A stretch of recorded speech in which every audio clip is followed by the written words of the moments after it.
అందరికీ నమస్తే. కొండా సురేఖ వివాదంలో ఒక పెద్ద డెవలప్మెంట్ జరిగింది ఈరోజు. మధ్యాహ్నం 2-3 ఆ మధ్యలో బట్టి విక్రమార్క ప్రగతి భవన్, ప్రజాభవన్ దానిలో బట్టి విక్రమార్కతో సమావేశం జరిగింది. ఎవరు పోయింది దానికి? కొండ మురళి పోయిండు. కొండ మురళితో పాటు కోమటిరెడ్డి రాజగోపాల్ రెడ్డి పోయిండు. వీళ్ళిద్దరూ ఒకే టైంకి పోయిండ్రు. బయటకు వచ్చినప్పుడు మాత్రం కొంత డిలే అయింది. ఇద్దరు బయటకు వచ్చినాక కొండ మురళి ఏమో ఏదో బిల్లు కోసం పోయినా అన్నాడు. రాజగోపాల్ రెడ్డి కూడా నేను కాన్స్టిట్యూన్సీ డెవలప్మెంట్ ఫండ్స్ కోసం పోయినా అన్నాడు. బట్ తాటి చెట్టు కిందికి పోయి నేను పాలు తాగొచ్చిన అంటే ఎవరు నమ్మరు.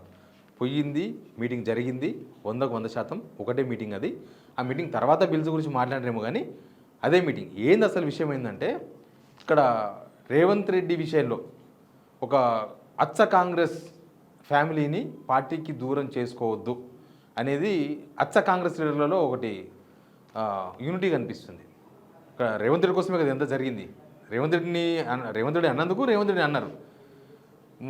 కొండా ఫ్యామిలీ ఏమంటుంది, మాకేం సంబంధము, మా బిడ్డే మాట్లాడితే వాళ్ళు మాట్లాడుతున్నారు.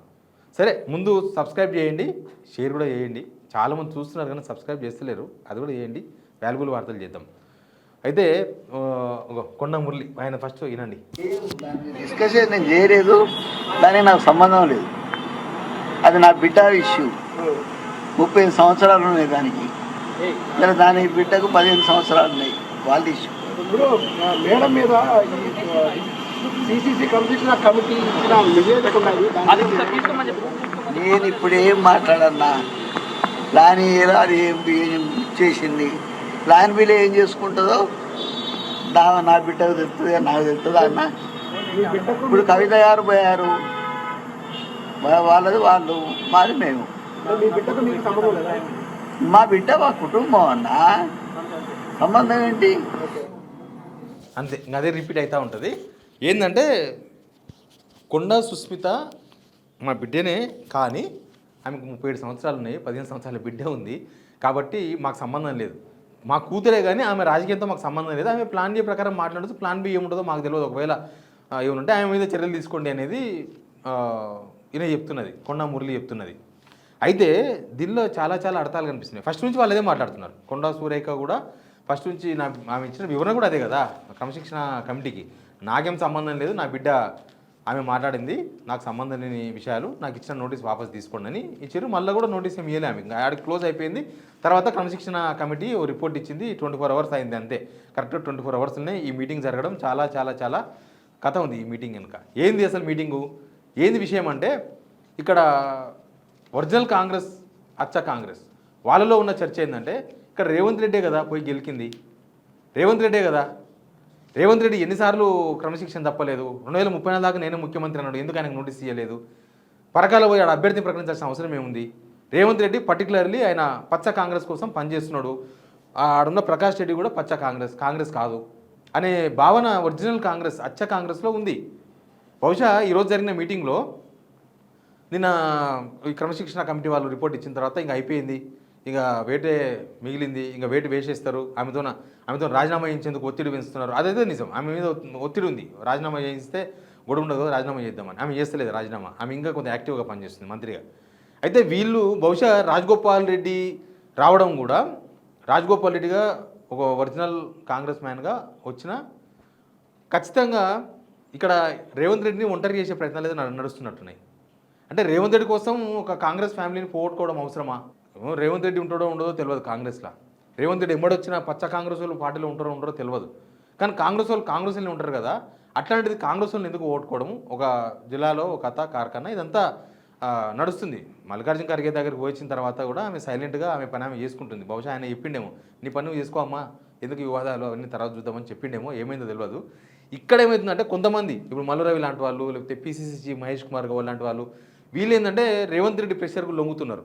రేవంత్ రెడ్డి ఏంటంటే ఎటు తిరిగి ఇవన్నీ పంపించేసేయాలి, లేకపోతే రేపు నా మీదకి అందరు వస్తారు, అందరు నా మీద మాట్లాడతారు, చిన్నపిల్లలు కూడా మాట్లాడతారు, ఇంకా కార్యకర్తలు మాట్లాడతారు, రేపు చైర్మన్ పదవులు ఇవ్వకపోతే నన్నే తిడతారు, ఇక రేపు గవర్నమెంట్ రాకపోతే నన్నే తిడతారు, ఈ నెగిటివిటీ మొత్తం నా మీద దోస్తారు. కాబట్టి దీంతో ఖచ్చితంగా మనం తెలుసుకోవాలి, ఈ విషయంతో తెలుసుకోకపోతే ఇంకా కథమైపోతాం మనం అని ఆయన అనుకుంటున్నాడు. దానికోసమని వీళ్ళ మీద ప్రెషర్ పెడుతున్నారు. వీళ్ళేమో మల్లురావేమో రేవంత్ రెడ్డి మనిషి, దాంట్లో డౌట్ ఏం లేదు. బట్టి విక్రమార్క కూడా కొంచెం అటు ఇటే ఉన్నాడు, అందుకే బట్టి విక్రమార్క దుకాణం పెట్టినట్టున్నారు. అంతకుముందు పంచాయతీ అయినప్పుడు బట్టి విక్రమార్కనే దగ్గరుండి తీసుకొని పోయి క్షమాపణలు అడిగి అప్పుడు క్షమాపణ చెప్పి ఆ గొడవను అప్పుడు పులిస్ స్టాప్ పెట్టేసిండు. ఇప్పుడు మాత్రం లేదు, అసలు అపాయింట్మెంటే లేదు. కొండా మురళికి బట్టి విక్రమార్క అపాయింట్మెంట్ కూడా లేదు. బహుశా రాజగోపాల్ రెడ్డి అపాయింట్మెంట్ సెట్ చేసినట్టున్నాడు. అరే ఏంది ఇది, ఒరిజినల్ కాంగ్రెస్ వాళ్ళ మీదకి ఈ అచ్చ కాంగ్రెస్ వాళ్ళ మీదకి పచ్చ కాంగ్రెస్ వాళ్ళు రావుడైంది అనే చర్చ స్టార్ట్ అయింది. కాంగ్రెస్ కార్యకర్తలు కూడా టూ సైడ్స్ ఉన్నారు. కాంగ్రెస్ కార్యకర్తలు కూడా కేసీఆర్ రేవంత్ రెడ్డిని మాట్లాడితే, రేవంత్ రెడ్డి మీద మాట్లాడితే మరి ఆయన ఎందుకు మాట్లాడిన ఎంతకన్నా ముందు ఆయన మాట్లాడకపోతే ఆమె మాట్లాడేది కాదు కదా అనే అభిప్రాయం చాలామందిలో ఉంది ఒరిజినల్ కాంగ్రెస్ లీడర్లలో. ఆయన ఎంత క్లియర్గా మాట్లాడుతుంది కదా. ఎవరు కొండా మురళి.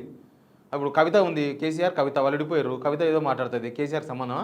అట్లే మా బిడ్డ కూడా మాట్లాడుతుంది. నాకేం సంబంధం, ఆమె ప్లాన్ ఏందో నాకు తెలియదు. మేము కాంగ్రెస్ సోనియా గాంధీతో ఉన్నాం, రాహుల్ గాంధీతో ఉంటాం, ప్రియాంక గాంధీతో ఉంటాం. మేము కాంగ్రెస్ని విడిచిపోయేది లేదని చెప్తుండే ఆయన ఓపెన్గా. మేము కాంగ్రెస్ విడిచిపోము. దాని అర్థం ఏంది? కాంగ్రెస్ విడిచిపోయే వాళ్ళు ఎవరు? మరి కాంగ్రెస్ విడిచి పంపాలని ప్రయత్నం చేస్తున్నది ఎవరు? దీని వెనుక పెద్ద కథ, పెద్ద కహానీ ఉంది దీని వెనుక. ఇప్పుడు ఏమవుతుందంటే, ఒకవేళ కొండా సురేఖను కనుక బర్తరఫ్ చేసి పంపిస్తే, బర్తరఫ్ చేస్తే ఉండదు పార్టీలో, పంపిస్తే అచ్చ కాంగ్రెస్ వాళ్ళు ఇంకా మిగిలారు కాంగ్రెస్లో. ఆల్రెడీ జీవన్ రెడ్డి పోయిండు, అక్కడ చిన్నారెడ్డి, బహుశా చిన్నారెడ్డి ఇష్యూ కూడా చర్చకు వచ్చి ఉండొచ్చు అక్కడ. ఖచ్చితంగా వాళ్ళ మీటింగ్ అదే కదా. చిన్నారెడ్డి అచ్చ కాంగ్రెసే కదా. చిన్నారెడ్డి అయితే ఏంది అది, ఎప్పటి నుంచో కాంగ్రెస్లో ఉండి మంచి చెడు అవును కాదు ఏమన్నా కానీ అన్నింటినీ మోసినోడు చిన్నారెడ్డి. మెగారెడ్డి ఉండడో తెలియదు. మెగారెడ్డి ఉంటాడని గ్యారెంటీ కూడా లేదు. మెగారెడ్డి రేపు ఆయన ఎప్పుడు వచ్చి ఆయన రేపు ఎలక్షన్ రేపు చిన్నారెడ్డి టికెట్ ఇచ్చిన తర్వాత హరీష్ రావు ఇంటికాడు ఉన్నాడు మెగారెడ్డి బీఆర్ఎస్ టికెట్ కోసం. మేము ఎట్లు ఇస్తాము, నిరంజన్ రెడ్డి మాకు మంత్రి ఉన్నాడని పంపిస్తే ఆయన నుంచి మళ్ళీ ఇక్కడ లైన్ కలిసింది, పొంగులేడుతోన లైన్ కలిసింది. ఏం జరిగిందో తెలియదు. తర్వాత చిన్నారెడ్డిని మర్పించి మళ్ళీ సర్వే చిన్నారెడ్డి కాదు ఈయనకు వచ్చినా ఈయనకి ఇచ్చారు. వాళ్ళు ఎవరు ఉండరు పార్టీలా. ఇదంతా కాంగ్రెస్లో నడుస్తున్న చర్చ ఇది. ఇట్లా వేసుకుంటా పోతే ఎవరు మిగిలరు, లాస్ట్కి పార్టీ కూడా ఉండదు. బహుశా ఆ చర్చ జరిగి ఉండొచ్చు. రాజగోపాల్ రెడ్డిగా మాట్లాడిండు బయటకు వచ్చినాక. నేను మీడియా అంటే నాకు గౌరవం ఉంది. తెలంగాణలో మాలాంటి రాజకీయ నాయకుల్ని కించపరిచే విధంగా, మా వ్యక్తిత్వాన్ని దెబ్బతీసే విధంగా ఏదైనా ఆంధ్ర మీడియా ఛానళ్ళు వాళ్ళ మీడియా ముసుగులో మమ్మల్ని బలహీనపరిచే విధంగా ప్రయత్నం చేస్తే మాత్రం మంచిది కాదు అని ఎవరికి చెప్తున్నా అంటే, ఎవరైతే చేస్తారో అందరికీ చెప్పట్లేదు. అందరు మీడియా వాళ్ళు చెడ్డవాళ్ళు అంటలేను, కానీ ఎవరెవరు చేస్తుండ్రు, కొందరు వ్యక్తుల గురించి పనిచేస్తున్నారు వాళ్ళు. కొందరు వ్యక్తిని బలంగా తయారు చేసేందుకు నిజాయితీ పరులైన నాలాంటి వ్యక్తులను కూడా బలహీనపరిచే విధంగా. కరెక్టు. కొండా మురళి మాట్లాడినది ఆయనే, కొండా సుస్మిత మాట్లాడిననే రాజగోపాల్ రెడ్డి మాట్లాడుతున్నాడు. ఎవరినో బలోపేతం చేయనికే మనుషుల కోసం, రేవంత్ రెడ్డి కోసం ఏబిఎన్ ఛానల్ పనిచేస్తుంది. మొన్న కొత్త పలుకు రాసిన కదా, దాని మీద మాట్లాడుతున్నాడు. ఇదంతా ఒకటే లైన్, ఈ డాట్స్ మొత్తం కలిపితే ఒకటే సర్కిల్ కనిపిస్తుంది. రేవంత్ రెడ్డికి యాంటీగా మాట్లాడండి. ఇప్పుడు ఈయన పేరు తీయలేదు, కానీ ఒక మనిషిని బలోపేతం చేయడానికి మమ్మల్ని కించపరుస్తారా? సేమ్ లైన్ రాజగోపాల్ రెడ్డి ఒక 15 days బ్యాక్ మాట్లాడింది కూడా అదే. ఏమని మాట్లాడిండు? అసలు ఉద్యమానికి సంబంధం లేదు, తెలంగాణ ఉద్యమానికి సంబంధం లేదు, కాంగ్రెస్కు సంబంధం లేదు. వాళ్ళు వచ్చి పెద్ద పెద్ద పదవుల్లో ఉన్నారు. ఎవరున్నారు?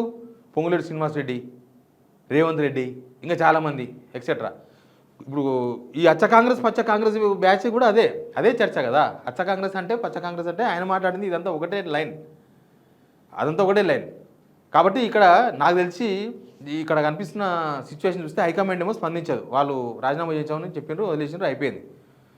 కానీ రేవంత్ రెడ్డి ఆయన అనుకున్నది చేయాలని చూస్తున్నాడు. కానీ వీళ్ళలో ఒక చర్చ స్టార్ట్ అయింది. వీళ్ళు మాత్రం అది అట్లా నడవదు, కాదు దీనిలో రేవంత్ రెడ్డిదో తప్పుంది, రేవంత్ రెడ్డిదే తప్పుంది, సరే ఆయన ప్రకటించకపోతే జరిగేది కాదు అనేది చర్చ ఉంది. సేమ్ టైం ఒరిజినల్ కాంగ్రెస్ వాళ్ళందరూ కూడా కొండా సురేఖకు సపోర్ట్గా ఉన్నట్టుగా కనిపిస్తుంది మొత్తం. ఇక ఒరిజినల్ కాంగ్రెస్ వాళ్ళు సపోర్ట్గా ఉంటే హైకమాండ్ కూడా ఏమో రిపోర్ట్లు పోతాయి కదా. ఏం జరుగుతుందో తెలియదు, కానీ ఇది ఒక పెద్ద డెవలప్మెంట్. దీని వెనుక చాలా బ్యాక్గ్రౌండ్ స్టోరీ అంతా చాలా ఉంటుంది. ఇంకా మెల్లమెల్లగా అన్ని విషయాలు తెలుస్తాయి. Please subscribe.